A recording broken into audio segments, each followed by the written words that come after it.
जय माता चरणं शरणं रमाम्बिके चरणं शरणं त्रयम्बके.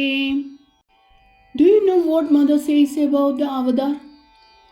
It is not a descent of God, but a manifestation of an all-pervading, all-filling divine power.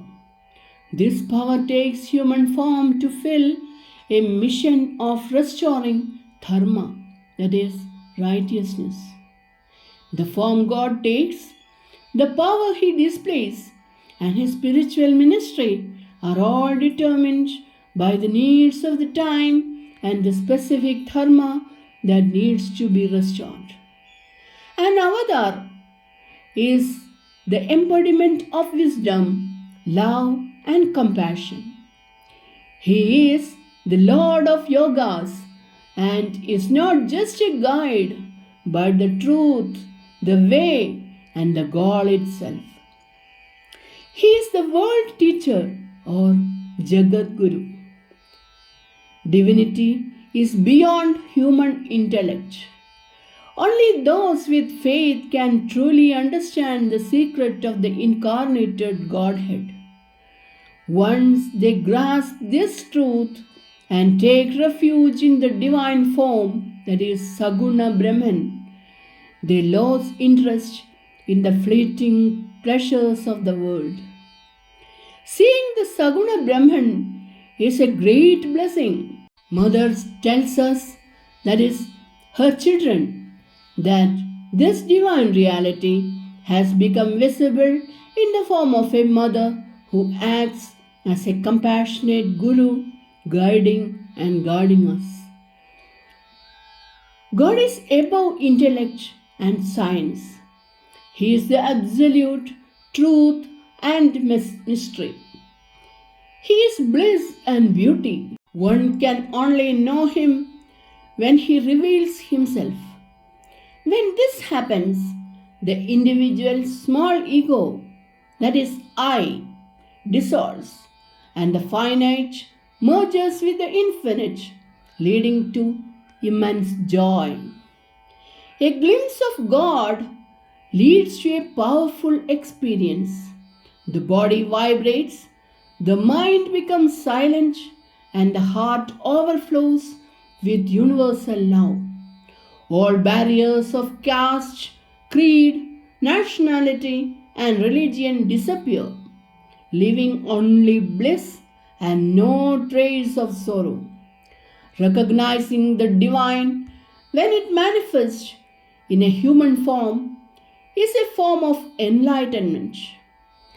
However, to keep this enlightenment, one must be constantly vigilant, alert, and awake to prevent Maya, which is illusion, from casting its veil and obscuring the vision.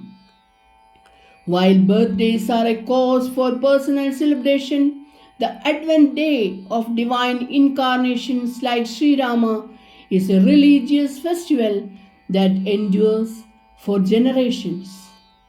God manifests as an avatar when dharma, that is righteousness, declines.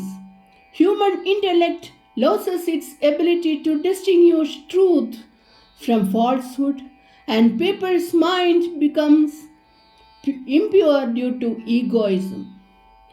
An avatar's arrival allows humanity to see the divine with their physical eyes. God knocks at your doors in the form of an avatar, but ignoring this call results in a great spiritual loss. Scriptures alone are not enough for salvation. Otherwise, why would liberated souls or God Himself repeatedly return to earth? The main purpose of an avatar is to re-establish dharma. They don't just instruct on it, they embody it through their actions. By living a life of dharma, an avatar transforms others into reflections of that righteous life. An avatar's arrival is a flood of grace and a golden opportunity for mankind to achieve liberation. They are the universal Guru, the Lord of all yogas, who can guide seekers along various paths according to their individual nature. It is difficult to recognize the formless absolute reality, Nirguna Brahman, and equally difficult to recognize God in his embodied, visible form, Saguna Brahman. This recognition is possible only through divine grace. Those who see the avatar merely as a mortal remain in darkness, while those who recognize them as the supreme power attain salvation. While this formless Nirguna Brahman can only be experienced by those who have achieved complete mental stillness in Samadhi, the avataric form of God is accessible to everyone. An avatar doesn't need guidance or spiritual practices for perfection because they are Swayambhu, self-existent. However, they live a life of spiritual discipline as an example for humanity. Association and surrender to an avatar lead to salvation. Only devotees, bhaktas, can truly recognize the Saguna Brahman in an avataric form. For some, a single glimpse is enough, while for others, faith dawns gradually. Worshipping and meditating on the formless Nirguna Brahman is not possible, but devotion to the embodied Saguna form purifies the mind, while eventually leads to the direct realization of the self. The avatar's advent is a blessing for all mankind, but only those who take refuge in him achieve redemption. An avatar's appearance on earth is a divine event that manifests a great tidal wave of spirituality. They are not just mortals, they are direct expressions of God's grace and compassion. The example of Sri Krishna is used to illustrate that while an avatar may perform superhuman deeds, only a select few with faith are able to recognize them as God. Others, like Shishupala, may see them as mere mortals and lose a golden opportunity. When an avatar is on earth, the gates to salvation are open to all. This is a unique and precious opportunity that must be seized. Even the ignorant, illiterate, and those deeply entangled in worldly life can achieve redemption through the avatar's grace. The mere contact with an avatar's name, form, leelas, words, or even their presence and glances has a purifying effect. It destroys worldly cravings, awakens spiritual hunger, and inspires a higher life. The most critical element for receiving the avatar's grace is faith. Mother compares this faith to a ticket needed to board a great steamer that can navigate the formidable ocean of samsara, that is the cycle of worldly existence. Without faith, even a scholar like Advaitacharya can initially fail to recognize the divine form of Mahaprabhu Gauranga. The story of Advaitacharya shows how doubt can cloud the intellect, but a direct, blissful experience of the divine can melt away that doubt and lead to supreme joy. Mother gives a clear distinction between Nirguna, the formless, attributeless absolute, and Saguna, God with form and attributes. While our ultimate nature may be the non-dual Nirguna Brahman, we cannot have a relationship with it. All forms of worship, prayer, and devotion require the concept of a Saguna God. Mother states that even the great philosopher Shankaracharya praised Saguna, and Vyasadeva found contentment only after writing about the Saguna Leelas, divine pastimes, in the Srimad Bhagavatam. The ultimate perfect knowledge is the realization of the identity between Saguna and Nirguna. The divine Guru provides the easiest path to God realization, especially for those in Grihastha, that is, householder life. The Guru's guidance and grace are essential for shaping the mind, which is naturally an instrument of bondage. Mother urges individuals to make the most of the opportunity presented by the presence of a divine Guru by doing their duties with joy, enthusiasm, and love, and by practicing spiritual disciplines with unwavering dedication. Recognizing the divine when he takes human form is a form of enlightenment. It is the culmination of endless good deeds, worship, and the grace of one's chosen deity. Mother uses the example of the gopis of Vrindavan, who were not just ordinary people but ancient rishis, sages, who during the time of Sri Rama had longed to experience the divine touch. Their pure, selfless love for Krishna was a manifestation of this desire being fulfilled. When the avatar appears, the earth itself feels a sense of relief and peace, just as a river patiently waits for the purifying touch of a holy person. This is because purity, divinity, and holiness are synonymous. God offers a great favor to humanity by appearing in a tangible human form so that people can experience the bliss of His physical presence. However, one must have the good fortune to recognize the Saguna Brahman, that is God with form. Mother uses Duryodhana as an example of someone who, despite standing before Krishna, only saw a mortal and was thus blind to his divinity. An avatar is God perceptible, God accessible, God lovable.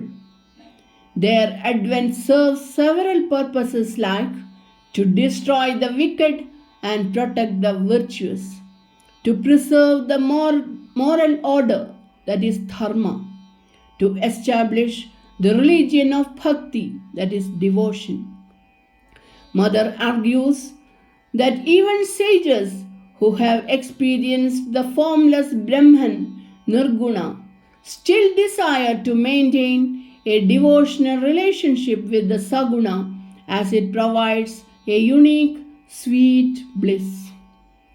Mother emphasizes that while a yogi can experience the formless Nirguna Brahman through rigorous practice and in the mystic silence of yoga, the Saguna Brahman is easily accessible and lovable. The avatar is the visible personalized splendor of the Nirguna itself. Mother warns against thinking that the Nirguna is separate from the revealed Saguna, as this is a misconception that leaves one groping in darkness. Devotion to the Saguna is essential because you cannot have a relationship with the formless Nirguna. The avatar, as the universal Guru, is the only one who can definitively grant liberation to all who take refuge in him. Mother highlights that a devotee's faith allows him to see the avatar's divine splendor even when the avatar may choose to act like a human being for the sake of sportive play. The devotee is not fooled by these appearances and always sees the omnipotent divine behind the human form. An avatar is a unique phenomenon where the Supreme Being, the formless and non-dual Brahman, takes on a human form. This is not a frequent occurrence. It happens only when adharma, that is, unrighteousness, becomes rampant and threatens the social order. The primary purpose of the avatar's descent, that is, incarnation, is twofold: uplift of humanity. This means the moral and spiritual regeneration of the human race, establishment of the moral order, that is, dharma. The avatar's life is a perfect example of living in tune with divine law. By living an ideal life, the avatar sets a standard for humanity to follow. God is the source of all law, both in the law and above it. However, when God incarnates, He willingly observes and obeys the law, demonstrating an ideal of human conduct. This life is described as being all dharma. Unlike a regular person, that is jiva, whose body is born for karma and who is bound by it, the avatar's body is of pure sattva, that is purity. The avatar has no prarabdha, destiny determined by the past actions, but willingly takes on suffering out of compassion for others. The avatar's presence on earth releases tremendous moral and spiritual energy, marking a new epoch in human history. The avatar's impact on devotion is the devotees are able to connect with the formless Godhead by focusing on the avatar's tangible form. Through this devotion, there is power. They can experience the formless God. The avatar's appearance on earth provides a great opportunity for people to achieve spiritual realization. While saints and sages can preach and inspire, they cannot accomplish the two great missions of uplifting humanity and establishing dharma. This requires God Himself to descend. The avatar's existence allows humans to directly visualize the splendor of God and experience divine bliss through His actions, that is, leelas. When God appears as an avatar, the gates of divine mercy are open to all. Spiritual power is more manifest and spiritual practices become easier. The avatar's manifestation is tailored to the specific needs of the age. The nature of their life, ministry, and power are all in accordance with the cosmic need. The concept of the avatar is not that God is a being who simply comes and goes. Rather, it is the manifestation of the all-governing and all-filling power of the Absolute, allowing humans to perceive and experience it. Mother suggests that while stories like the Ramayana can be explained allegorically, the descent of God as avatars like Rama are also historical facts. An avatar is not a fraction or a part of God, but God Himself in a visible, manifested form. God is the all pervading reality and doesn't leave one place to go to another. Instead, the unmanifested supreme reality, Brahman, becomes a manifested personality. God becomes an avatar to restore dharma, that is, moral order, when it declines, and when evil, egoism, and selfishness become rampant. The avatar's mission is to uphold religion and help humanity regain its ability to distinguish between truth and falsehood. Mother mentions that an avatar takes on diverse roles such as an ideal person, a savior, and the initiator of a new age. Mother emphasizes that devotion and faith are the primary ways to recognize an avatar. True devotees who have worshipped God through many lifetimes can recognize the divine when he appears, while even scholars and spiritual practitioners may fail to do so, clouded by illusion, that is Maya. The example of the gopis and their profound love for Krishna is used to illustrate this deep, unwavering devotion.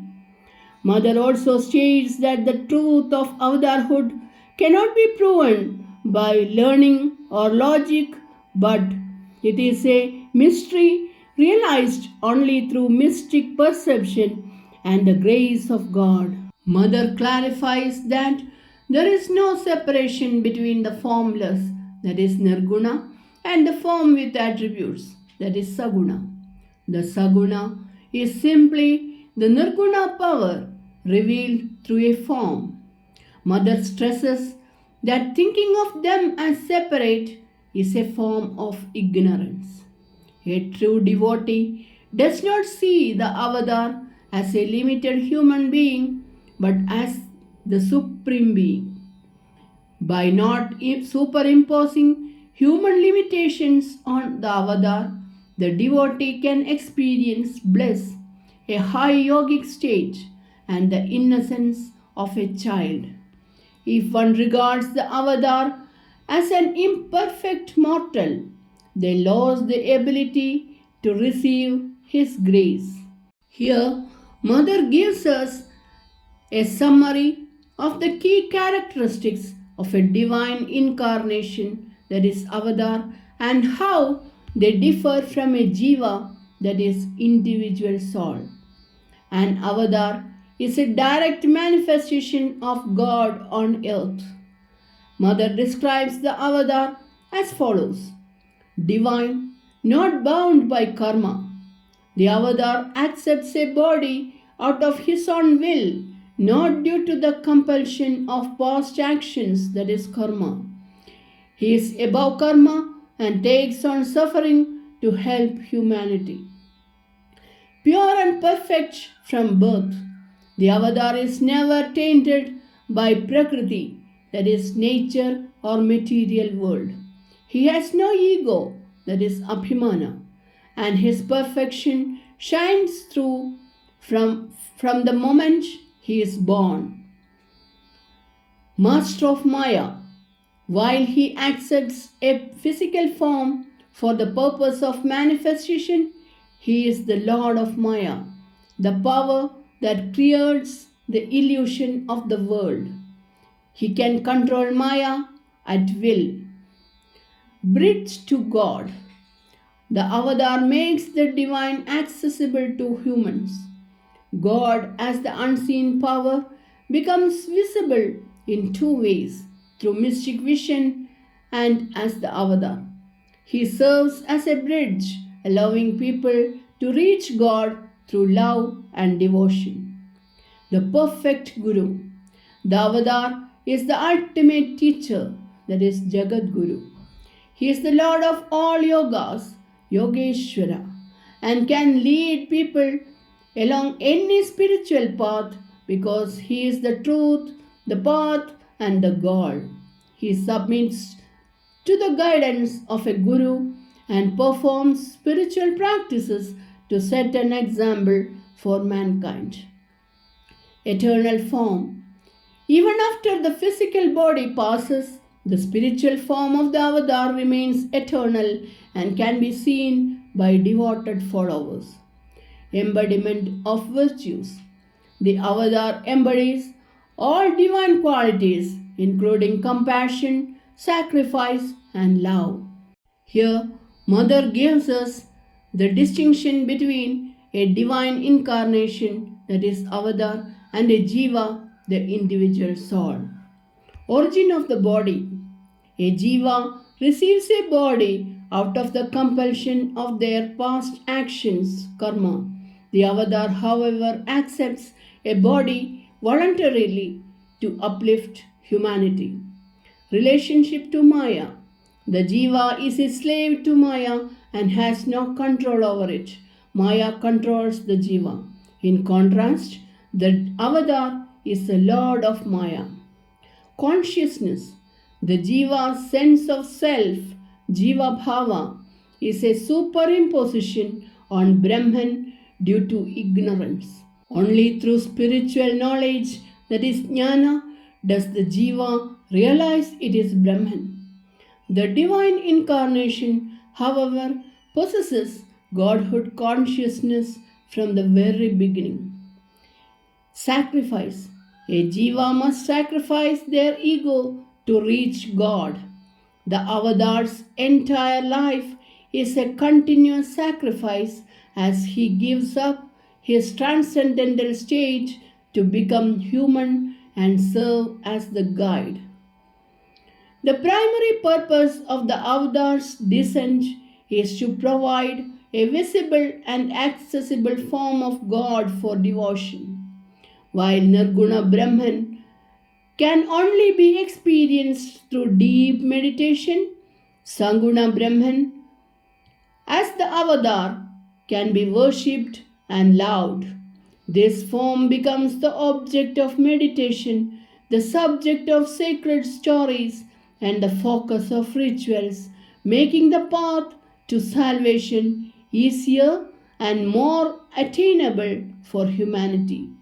Doors to deliverance are kept wide open when God moves on earth as the avatar. Charanam Sharanam Ramambige, Charanam Sharanam Trayambage. Jai Mata.